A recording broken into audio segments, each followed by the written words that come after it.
What is up, guys? Welcome back to another video. Yeah, before we kick off, I'm going to get into the exciting news part of today's video. So we've actually got the new line of TF & Co t-shirts out. If you guys want to purchase them, hit me up on Instagram.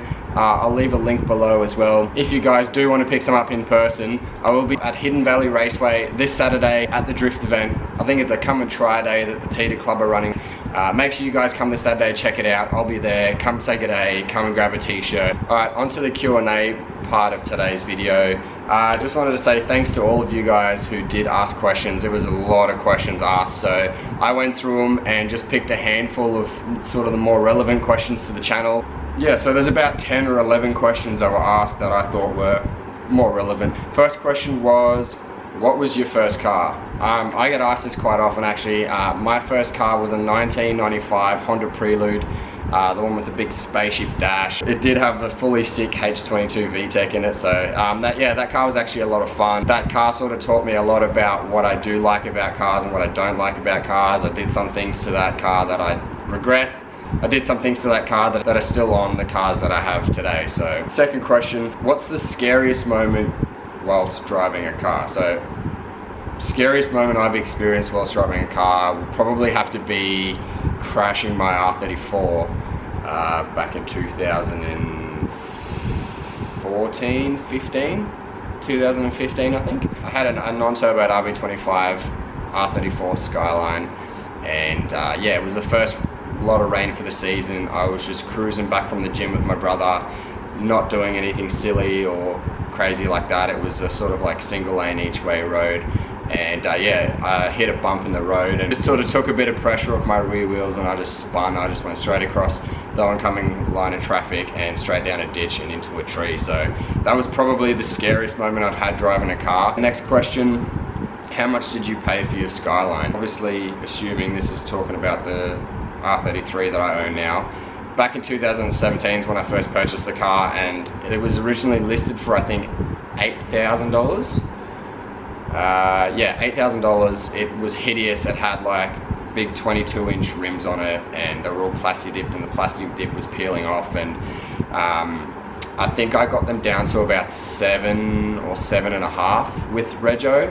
That was still on the car. I think there was about 2 or 3 months rego still left on the car. So yeah, I mean, all things considered, these days you're flat out picking up a Skyline shell or a Silvia shell for that much. So next question, when are you buying a K70? Yeah, look, after recent events, probably sooner than what I expected. I saw a rad K70 the other weekend, and I got the opportunity to jump in it. It was a stock SR20 K70 with a home job lock kit, and it was probably the most fun I've ever had in a drift car. They're not very common here in Darwin, so if I can get a decent one that pops up, could be something we consider. LS or JZ, I've never really had experience with either engines just yet. Probably JZ, I'd say. That's just a personal preference. So, best drift car that you've seen so far?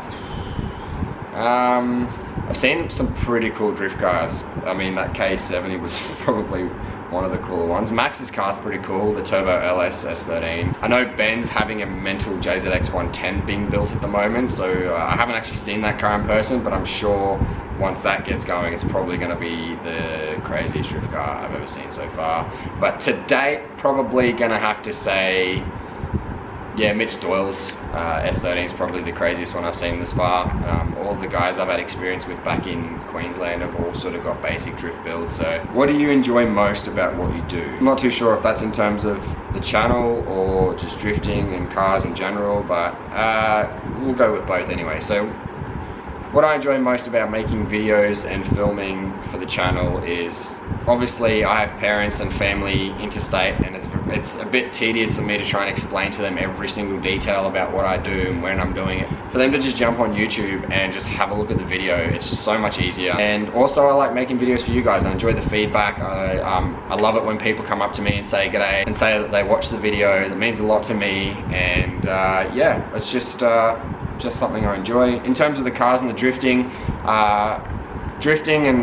and working on cars, it's a hobby where you continuously learn. You get disappointed by your car when it breaks and stuff, but then when you fix it and you go back out, there's just like a whole nother level of satisfaction, because knowing that you fixed it or you've solved a problem. Yeah, it's just awesome. It's definitely something that I enjoy doing because I enjoy learning, sort of just love that aspect about it. All right, next question. Future plans for the R33 and future cars and content. We'll start with the R33. Yeah, there's some future plans for the Skyline. I'm pretty happy with it in its current form. I have got a China turbo on there at the moment, so once that lets go, that's probably gonna just open a whole new floodgate for me. I really would like to try the Pulsar G30 770 or the Pulsar GTX 3076. Probably gonna upgrade my injectors as well, and while I'm there I'll go multi-layer steel head gasket and ARP head studs, and probably bigger fuel pressure regulator, and aim for some more boost and see what happens.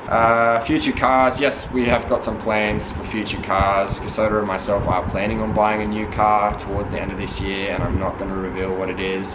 One, because it's a surprise. Two, because we don't even actually know exactly which one we're buying yet. But yes, that will be a car that will be featured on the channel a lot, so we've sort of kept that in mind when choosing which car to buy. Future content, yes, I will be traveling to Brisbane in the next couple of weeks to hopefully collaborate with Loki and a couple of other people down there.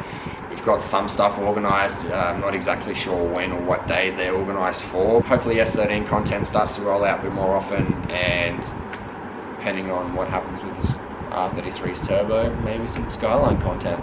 Next question. Can you name all the drift cars you've previously owned? Yeah, sure. So I learned to drift in a Mark III Supra. My dad, myself and my brothers built that car back when I was in high school, and that was the car that we learned to drift in. Went with the theme of old school sheriff cop car sort of theme, so that was pretty cool. After that I sold that and I bought an S13 from one of Loki's mates, Corey, and it was running driving SR20 DE Plus T, and I'm sure if Corey's watching this, I'm sure he misses that car just as much as I do now. But yeah, I didn't touch the engine, I just did a lot of cosmetic stuff. I think I took it to Archie a couple of times. I was jamming at Archie with a few of the older boys there. And yeah, I just cleaned that car up and cosmetically did a lot to it and resprayed it, new body kit. That's actually how I got to know Loki, was she did the bonnet art for me. And yeah, it was all around just a really good car. And then I ended up selling that because I wanted something RB powered, and I was in the middle of moving up to Darwin, so to do that swap in the middle of everything was just too much of a logistical nightmare. So I sold the S13 with my trailer as a package deal for $7.5 grand, I think. And yeah, with that $7.5 grand, I then bought my R33. Then the prices of R33 skyrocketed, and I realized I was not going to drift it, so I bought the yellow S13. Yeah, so that's when the yellow S13 came along, and I bought that as a shell for $3,000, and I bought a SR20 sight unseen off Facebook Marketplace in Brisbane for $400, and I had no idea the condition of this engine. I think it cost me $600 all up to have it landed here. The guy said it had low compression in one of the cylinders, so I was ready to tear this motor down and do pistons and rings and valve stem seals and all that sort of stuff that goes with it. I got as far as pulling the rocker cover off, and then realized that one of the cam cap bolts were very, very loose, and they were sitting proud probably by about that much. And it was on the cylinder that he said was slightly low in compression, and it wasn't drastically low, it was very slightly low. I think Cam was helping me at the time, so we decided to just torque it up, run a slightly thicker oil and see what happens. And that car lasted with that motor. I think that car's motor is still in and running. I think, yeah, in between there I blew the head gasket, but yeah, it's still running solid today. It's got a multi-layer steel head gasket with some ARP head studs in now. And when I sold it, it was running, driving perfectly. Very, very strong motor. So, and obviously I sold the yellow S13 to buy now the drift car that I've currently got, which is the white S13 with a built SR20 going into it. There has been a couple of cars that I have drifted in between owning those cars. My youngest brother had a K70 with a small Paul 4A GE 16 valve in it, and that was good fun. I took that to a couple of events at Queensland Raceway and had a bit of fun with that. Actually crashed that car and he got very, very mad at me.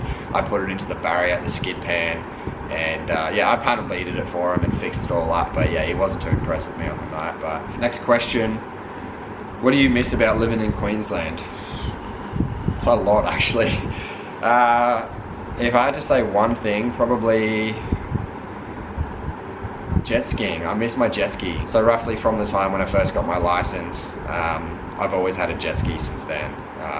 Started off with a cheap, shitty one to have a bit of fun with, and then slowly upgraded, and then in the end I eventually had a Yamaha Wave Runner that was really cool.